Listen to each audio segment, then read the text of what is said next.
Η Γιάννη μια φορά. Ναι, εσύ μου κάψα. Κάψε εσύ. Εγώ μου σου κάψα. Όχι, εγώ μου κάψει.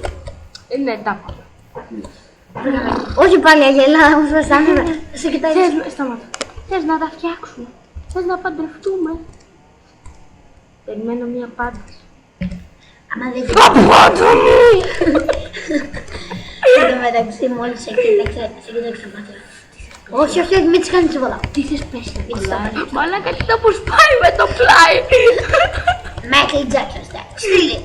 Κάτσε, χτύπατε. Πάρτα! Το είπα. Ρε, λες και έκανε moonwalk. Έχω να... Παιδιά, συγγνώμη για αυτό που Ναι, σας ναι. λέω, αλλά επειδή δεν πιάνει πολύ χώρο. Δηλαδή το βιντεάκι που κάναμε πριν 5 λεπτά έπιασε 3 Ναι, ώρες. θέλουμε το Vegas Pro και θα το κάνουμε άλλη φορά. Ας πω ότι τώρα θα κατεβάσουμε 2 λεπτά. Ναι, Για ένα λεπτό. δεν πειράζει, από άλλη. Έχουμε 1 λεπτό στη διάθεσή μας, κυρίες και κύριοι. Σε 1 λεπτό θα καταστραφεί όλος ο κόσμος. Πονώ, αλλά μ' αρέσει.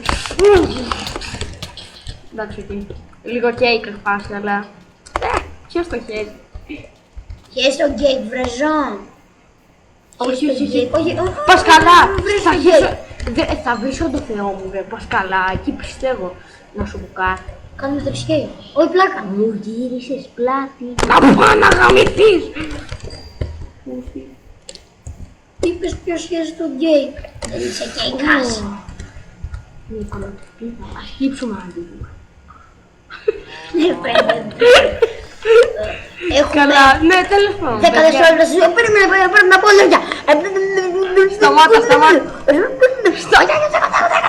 Σταμάτα. 3 δευτερόλεπτα, 2, 1. Σας αγάπησα όλους. Γεια σας.